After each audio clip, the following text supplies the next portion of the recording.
sua Bíblia aí? Ligou a sua Bíblia? Mateus capítulo 20, versículos de 1 a 16.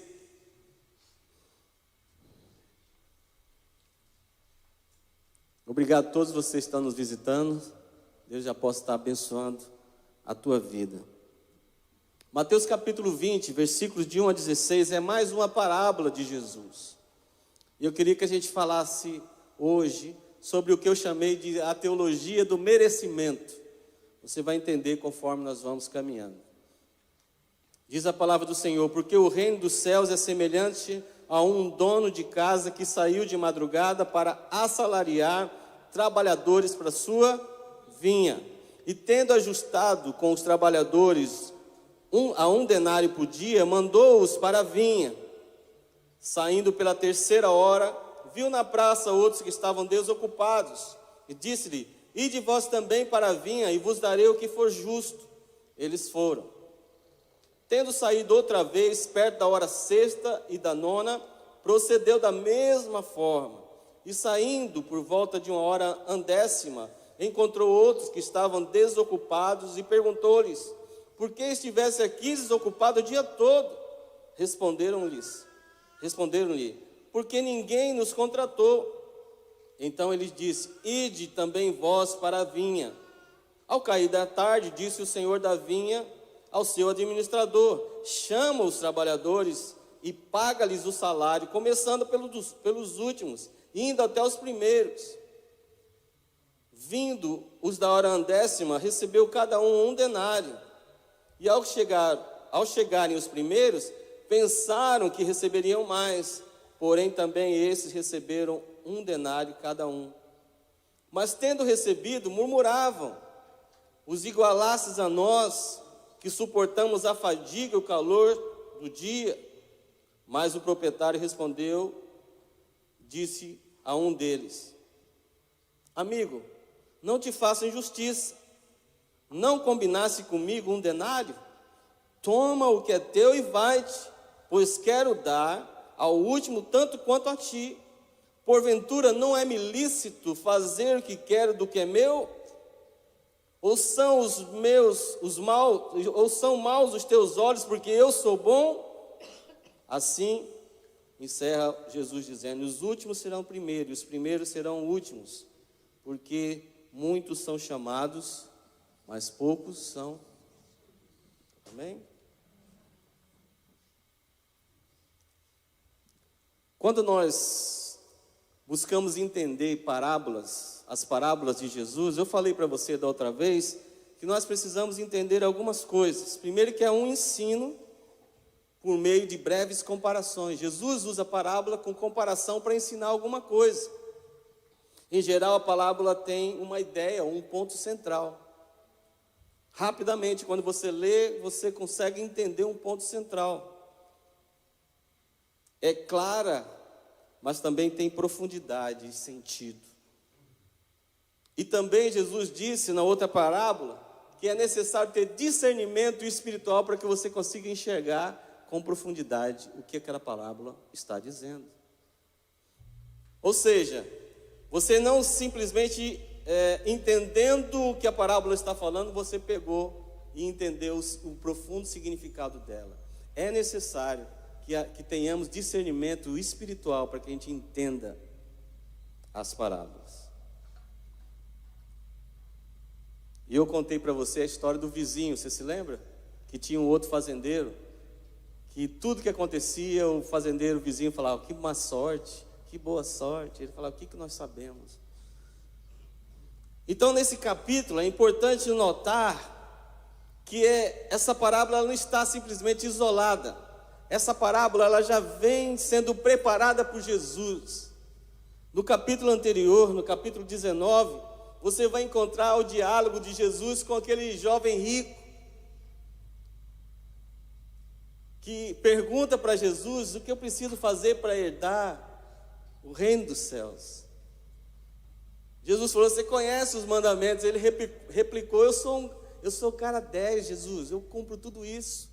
Eu sou o genro que toda mãe quer para sua filha. Eu sou bonitinho, eu cumpro as leis. eu conheço a palavra do Senhor, eu cumpro a lei. Jesus falou, tá bom, uma última coisa te falta. Vende tudo que você tem, dá aos pobres e segue. A palavra de Deus, a parábola ali conta, a narrativa ali conta que aquele menino saiu desanimado porque ele era muito rico. O que impressiona é que Jesus não foi atrás desse menino, mas olhou aquela cena. E naquele mesmo momento, Pedro começa a interagir com o mestre e pergunta para ele, e nós? O que é que nós vamos ganhar? Pedro diz assim, eis que tudo deixamos e te seguimos. Que será, pois, de nós? Jesus responde, todo aquele que tiver deixado casas, irmãos, irmãs, ou pai, ou mãe, ou filho do campo, por causa do meu nome, receberá muitas vezes mais e herdará a vida eterna. Porém muitos, ele repete aqui, porém muitos serão os últimos, e os últimos serão o primeiro. Fica claro que a recompensa qual Jesus está falando é espiritual. Jesus não está falando simplesmente de reconhecimento e de premiação no nosso mundo físico, mas ele está falando de algo muito maior, que é o seu próprio sacrifício e a salvação que teremos em Cristo Jesus. Ele não está falando de recompensa material, mas ele está falando do reino dele. E é isso que tem que estar na nossa mente. Quando ele começa a falar sobre essa parábola dos trabalhadores da vinha. E o que podemos resumir é simples. Um dono de uma propriedade acorda cedo, sai buscando trabalhadores, encontra alguns trabalhadores, resolve pagar o salário do dia. O salário correspondente de um dia de trabalho. Joseli, quanto que é um dia de trabalho lá? Para alguém assim trabalhar lá com você lá? 150. Rapaz, depois a gente conversa. Então, 150, Joseli? Rapaz, glória a Deus. Então, esse dono sai e convida alguns trabalhadores e fala, olha, eu vou pagar o dia de trabalho, $150 para vocês trabalharem. Mas vai chegando perto do meio-dia, perto das 9 horas, ele encontra mais trabalhadores, eles falam, vocês estão fazendo nada? Vão lá também que eu vou pagar o que é justo. Meio-dia ele sai de novo, encontra mais trabalhadores, manda para lá e fala, vou pagar o que for justo para você. E no final da tarde ele encontra os últimos, que não tinham feito nada naquele dia. Leva para a vinha, fala, eu vou pagar o que for justo. O problema está que Jesus conta que no final, o dono daquelas terras falou para o seu administrador, vai lá pagar cada um conforme, o seu trabalho. E a grande surpresa foi que ele começou a pagar dos últimos que chegaram para trabalhar para os que começaram primeiro.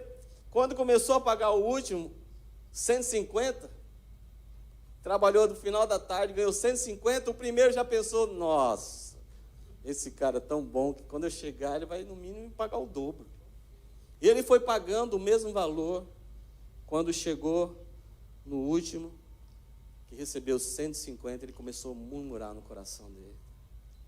Estou aqui o dia inteiro no sol quente e você paga a mesma coisa. E eles acharam que o proprietário não estava sendo justo. E o proprietário diz, mas eu não combinei, não foi esse valor com vocês? Se eu quiser dar mais, ou se eu quiser pagar a mesma coisa, eu não estou sendo injusto porque eu combinei o valor com você. E outra coisa, será que eu não posso fazer o que eu quiser com o que é meu? É você que vai dizer o que eu tenho que fazer? E por último ele fala, você está achando ruim porque eu estou sendo bom?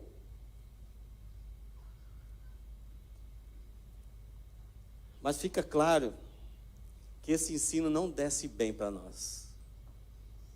É muito claro que esse principal ensino da parábola, ele desce difícil para nós. Essa parábola, ela fala sobre a graça de Deus, amém, irmãos? Ela fala sobre aquilo que nós não merecemos. Em primeiro lugar, ela fala da salvação, que é algo imerecido. Nós não merecemos, mas Deus nos deu, certo? Efésios 2, 8 e 9 diz, pela graça sois mediante a fé. Isso não vem de vós, vem de Deus. E não de obras para que ninguém se glorie e disse, não, eu consegui a minha porque eu paguei. Não. A salvação é um dom gratuito de Deus. Se você chegou e encontrou Jesus a 5 minutos da sua morte, ou você trabalhou a vida toda para o Mestre, é graça de Deus na sua vida, do mesmo jeito na vida do irmão.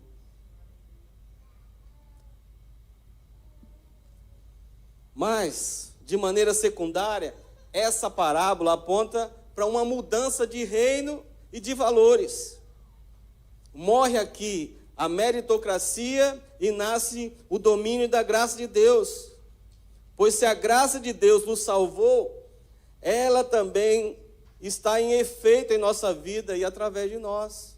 A graça nos salvou, mas continua em efeito nas nossas vidas. Nós vivemos no reino através dos valores, e agora a graça de Deus é que gere a nossa vida.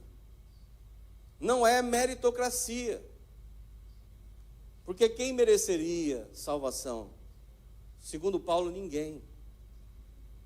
A salvação é um dom de Deus, gratuito para nós. E a partir de agora, a graça de Deus é derramada sobre nós, e nós vivemos sob a graça de Deus. Entenderam até aí? Vocês estão ligados? Não, ligado é um, tá? Vamos treinar. Está ligado? Está ligadão? Aí sim. Então, você mudou de reino. Você mudou de reino e mudou de valores.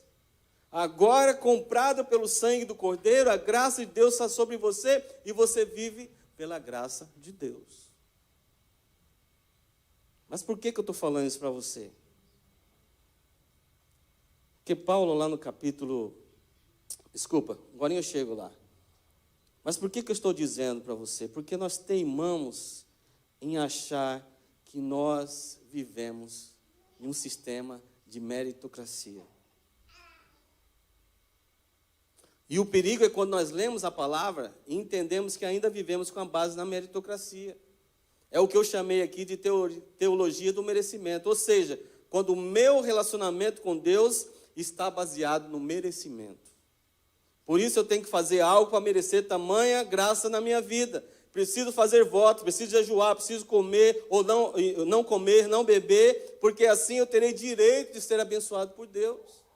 Apesar de Deus ter nos transportado do reino das trevas para a sua luz e para a sua graça, continuamos a querer viver sobre o mérito, sobre a teologia do mérito, em que eu preciso provar para Deus que eu sou bom para que eu seja abençoado. Mas pastor, eu fiz um propósito com Deus e deu certo. Eu fiz um propósito, Senhor, não vou comer carne durante 2 meses. Eu fiz isso e Deus me abençoou. Deus te abençoou. Não foi porque você fez. Não foi porque você mereceu. Foi pela graça dele. Entendeu? Não é seu merecimento. É a graça de Deus na sua vida. Quantas pessoas você acha que também fizeram a mesma coisa e aconteceu diferente? Porque Deus abençoa quem Ele quiser. Da maneira que Ele quiser. Mas muitas vezes nós achamos que não, eu preciso merecer tamanha bênção de Deus. Mas nós vivemos sobre a ótica da graça de Deus. Você não merecia salvação, Deus te deu. Você não merecia ser chamado filho de Deus, Ele fez você um filho dele. Você não era povo, como diz lá em 1 Pedro, mas Ele te fez povo dele. Ele te fez propriedade exclusiva por ação própria. Não coube ao homem ir a Deus. Deus veio ao homem. Por isso João 3,16 diz, porque Deus amou o mundo de... O que Ele fez? Ele deu para que todo aquele... Deus invade o mundo, vem andar conosco para tocar na minha vida, na sua vida. Ação de Deus. A graça de Deus nos alcançou. O problema é que nós corremos um perigo de acreditar no merecimento. Aí você falta um domingo, você fala, meu Deus, bateu o carro na segunda-feira, tá vendo? Oh, se eu tivesse ido domingo na igreja, eu não tinha batido o carro. Fez toda a aplicação para o novo emprego, mas não deu para você ir na quarta-feira num grupo de oração, pedir aquela oração abençoada. Quinta-feira era a entrevista, chega lá, não conseguiu. Olha só, gente, por que eu não fui na reunião de oração? Se eu tivesse ido, e se o pastor, ainda fala assim, se o pastor tivesse orado, eu tinha conseguido aquela vaga. Uma pessoa falou para mim um dia assim, pastor, ora por mim, porque se eu fechar um negócio, eu vou abençoar a igreja. Não é assim, irmãos. E às vezes nós invertemos, às vezes nós falamos assim, Deus abençoa a gente, depois nós vamos fazer alguma coisa, ainda pior ainda. Mas não é por merecimento. Irmãos, nossa igreja orou pela minha sogra com a força, com a vontade. Milhares de pessoas, eu posso dizer milhares, porque no Brasil muitas pessoas oraram. Nós espalhamos a notícia, nós cremos que Deus era poderoso, a gente cria que Ele podia tocar na vida dela. E não era falta de esforço, de oração, de jejum, nada disso. Mas Deus tinha um outro plano para a vida dela. E levou, porque nós vivemos na ótica da graça dEle. Nós queríamos ela aqui, mas Deus tinha um plano melhor para ela, queria ela lá. Tudo isso é plano de Deus na nossa vida, de acordo com a graça dEle. Algumas coisas Deus começa a abrir a nossa mente para entender os propósitos dEle, mas nós não estamos debaixo de merecimentos. Nós vivemos de acordo com a graça de Deus. Deus dá e Deus toma, louvado seja o nome do Senhor. Deus faz se Ele quiser. E qual é o perigo dessa teologia furada, do merecimento? Primeira coisa, ela valoriza o homem. Ela valoriza demais o homem. Ela centraliza o homem, como sendo o homem o alvo de todas as bênçãos. Como sendo o homem a razão de existir de Deus, e não o oposto. Então essa centralização, a valorização do ego, o ensino de doutrinas falhas, trazem consequência. Tem muita gente frustrada com Deus porque acredita no merecimento. Que acredita que se fizer os 10 passos da fé, os 10 passos da cura, os 10 passos do casamento saudável, vai conseguir. Nós só conseguimos isso por causa da graça de Deus na nossa vida. Amém? Eu fico ouvindo na televisão aquelas histórias lá do cara entra na igreja, desempregado, não tinha nada, sai de lá com a empresa, 3 carros, casa na praia. Eu fico pensando assim, será que naquela igreja ninguém passa dificuldade? Só na minha? O evangelho verdadeiro, ele aponta para a graça de Deus e não para o merecimento. O que acontece é que as pessoas ficam frustradas, porque quando você olha a sua vida pela ótica do merecimento, você vai ficar frustrado, porque Deus, Ele é Deus. Ele faz o que Ele quer. Ele faz conforme a vontade dEle. O apóstolo Paulo orou, Senhor, tira esse espinho da minha carne. Eu não aguento isso, essa coisa que me pega. Parece Satanás me batendo. O que Deus fez? Tirou? O que Ele falou depois? A minha graça te basta. Em outras palavras, você vai conviver com isso até o fim. E você ainda vai dizer assim, louvado seja o nome do Senhor. O evangelho verdadeiro é isso, irmãos. O problema é que quando nós centralizamos o homem, nós vamos começar a ouvir coisas como eu ouvi essa semana, que Jesus e nós temos o mesmo valor. Estão elegendo o homem, elevando o homem à categoria de Deus como Jesus.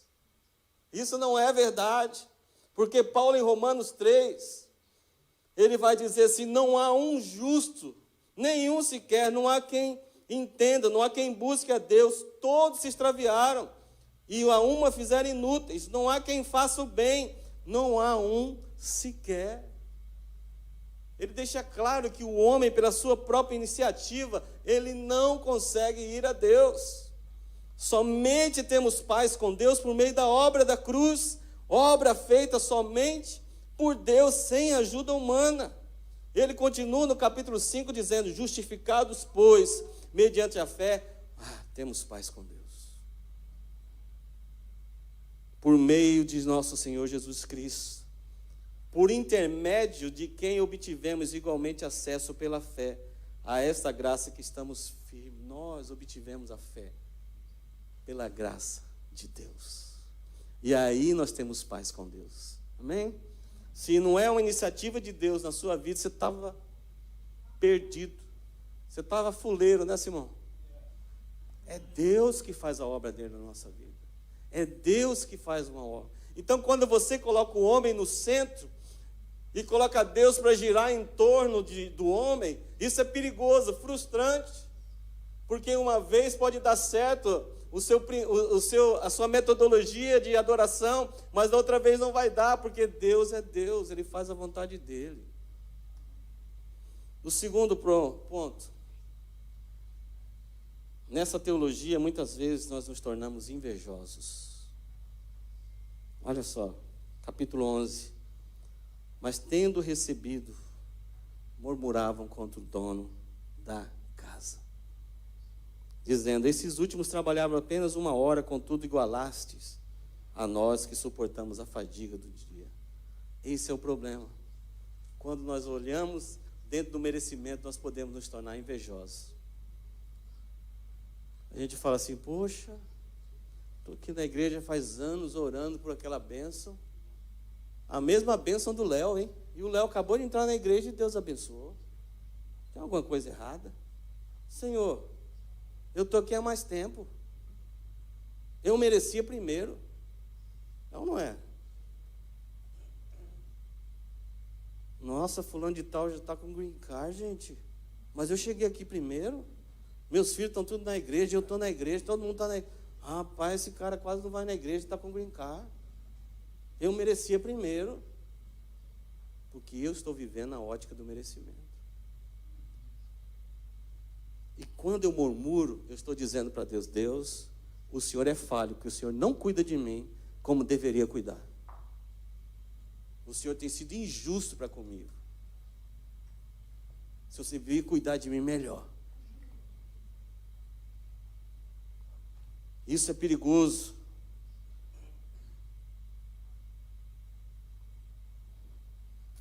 Quantas vezes questionamos a Deus com aquilo que Deus faz? Na época que eu estava lá em Orlando, aplicação na imigração, eu trabalhava na igreja, não podia voltar para o Brasil por causa de Setembro 11, mudou tudo, né? Eu ia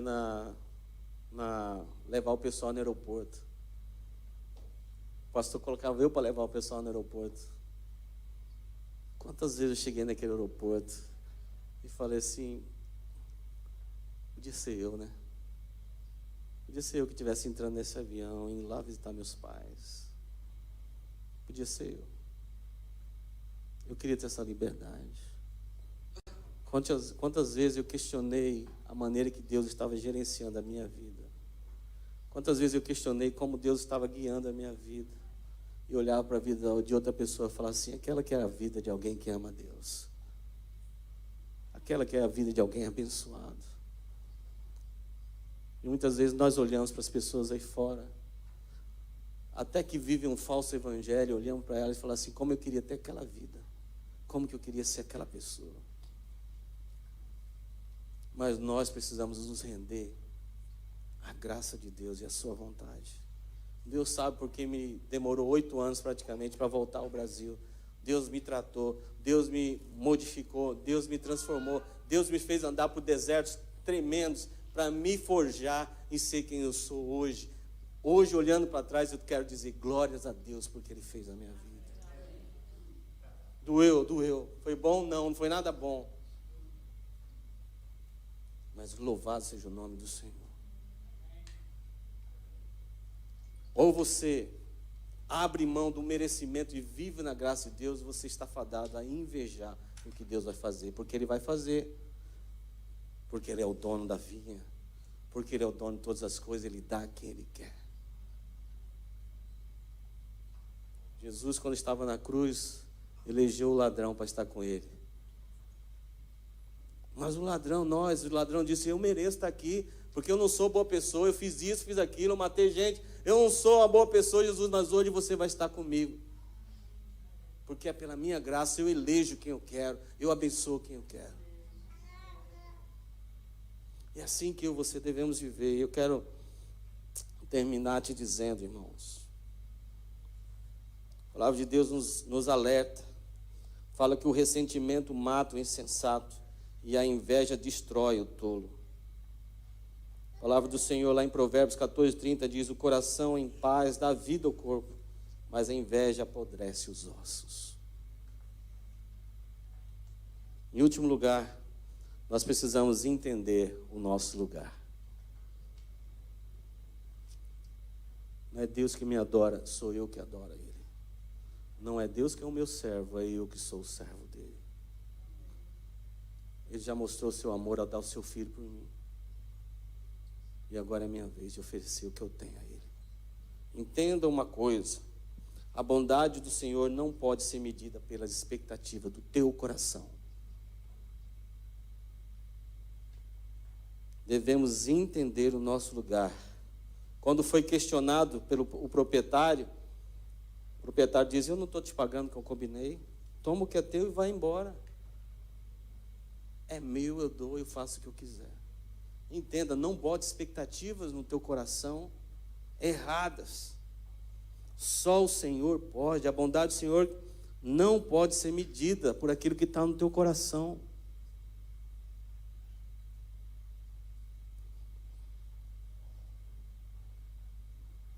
Precisamos entender que Deus não deve nada a homem algum.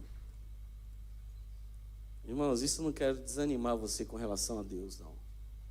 Mas eu quero te dizer, é que nós estamos em Cristo Jesus livres dessas amarras que o inimigo coloca nas nossas vidas. O mundo diz que o merecimento é o que é o mais importante, mas no reino de Deus é a graça de Deus. E a maior eleição que nós tivemos, o maior presente que nós tivemos é a salvação em Cristo Jesus. E ponto. Quer ser abençoado? Que tipo de relacionamento que você tem tido com Deus? Essa é a pergunta que você tem que responder. Para você, Deus tem sido mais do que um gênio na lâmpada? Se você esfrega a Bíblia e faz 3 pedidos para Ele. E quando Ele resolve os teus 3 pedidos, você vira as costas? Ou você já chegou ao ponto de dizer, independente de que acontecer comigo, louvado seja o nome do Senhor, eu entendo que Jesus é o meu Senhor e Salvador acima de todas as circunstâncias. Irmãos, Jesus orou ali quando ele estava em angústia, antes de ser crucificado. Ele disse, Pai, se for possível, o quê? Afasta, contudo seja feita a tua vontade, Pai. E o que Deus fez? Tirou ele de lá? A minha vontade é que você passe pela cruz e acabou. Porque é a minha vontade que deve prevalecer. Jesus fala assim, os meus discípulos são aqueles que ouvem a minha palavra, cumprem a minha palavra, vivem a minha palavra. É aqueles que me obedecem. Eu tenho certeza que você terá uma vida abençoada, de maneira que você jamais pensou, simplesmente por viver e servir esse Deus. Porque de outra maneira, Ele também na sua palavra diz assim, que os pensamentos que Ele tem a nosso respeito são de nos abençoar. Ele diz assim, vós que sois maus, sabe dar coisas boas para os teus filhos, muito mais o Pai Celestial. Se Deus já deu Jesus para você, que era a coisa mais importante para Ele, imagina as demais coisas.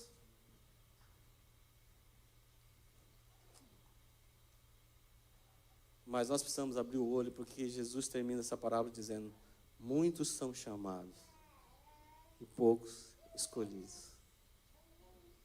Muitas pessoas conseguem entrar no ambiente da religiosidade, mas não conseguem dobrar o seu coração e entender que ali existe um Deus de verdade. Se Deus é Deus no nosso coração, nós precisamos viver para Ele, independente daquilo que nós vamos ganhar ou perder. Amém? Quando eu saí do Brasil, eu não tinha ideia do que ia acontecer comigo. Eu achei que eu ficaria 4 anos em Orlando e voltava para casa. Falando inglês, um emprego melhor. Eu seria um grande músico, alguma coisa assim. Deus tinha um outro plano para mim. Para me trazer até aqui, Ele teve que, muitas vezes, me deixar passar necessidades. Não estou falando de comida, não. Necessidades, muitas vezes, emocionais, no sentido que Deus estava me moldando no deserto. Deus me moldou no deserto. Eu lembro que algumas vezes, quando eu estava trabalhando de taxista, e eu olhava assim para o céu e falava, Deus, eu estou sem propósito. Eu não creio que isso fosse o chamado para a minha vida. Eu continuava trabalhando, sustentar a casa, minha esposa. Nós trabalhamos muito, mas sem propósito, porque a gente sempre trabalhou. A gente tinha largado tudo, trabalho, faculdade, a Maísa dando aula na faculdade, eu trabalhando no governo como analista de sistema, largamos tudo por causa da obra. E estávamos vendo ali, ganhando dinheiro, mas não era isso, estava faltando uma coisa. Uma vez eu peguei 2 senhoras para levar num congresso, 2 senhoras negras para levar num congresso. Levei e elas falaram para mim, você pode pegar no final, levar a gente para o aeroporto? Eu falei, posso. Passei lá e peguei para levar para o aeroporto. Ali existia uma mensagem de Deus para o meu coração, e eu não sabia. Quando nós chegamos na frente do aeroporto, no meio daquele deserto, no meu coração, no aeroporto de Orlando, quem já foi lá sabe que movimento ali não falta na porta ali, gente descendo com o carro e tal. Quando eu cheguei ali para parar o carro, para elas descerem, para pegar as malas delas e elas irem embora, elas viraram para mim e falaram, nós não podemos sair daqui sem orar por você. Começaram a orar por mim no meio daquela muvuca. Queremos lembrar que Deus tem um propósito na sua vida. Queremos lembrar que não acabou a sua história. Queremos lembrar que Deus está sabendo tudo que está no teu coração. Muitas vezes a minha mente me traía, dizendo, eu mereço. E Deus estava me ensinando, você precisa viver pela graça. A minha graça te basta. Nós precisamos viver assim. Não olhando para os redores, quem está sendo melhor, nós precisamos entender que o nosso tempo vem na hora que Deus quer. Que aquilo que está reservado para mim, ninguém pode tirar. Que a porta que Deus abrir para mim, ninguém pode fechar. Independente se Ele abre porta, a minha adoração vai ser a mesma. Amém, irmãos? Amém. Entenda isso, leve isso para a sua vida. Você não vive na tortura do merecimento, porque você foi alcançado pela graça de Deus. Vamos orar? Baixe sua cabeça.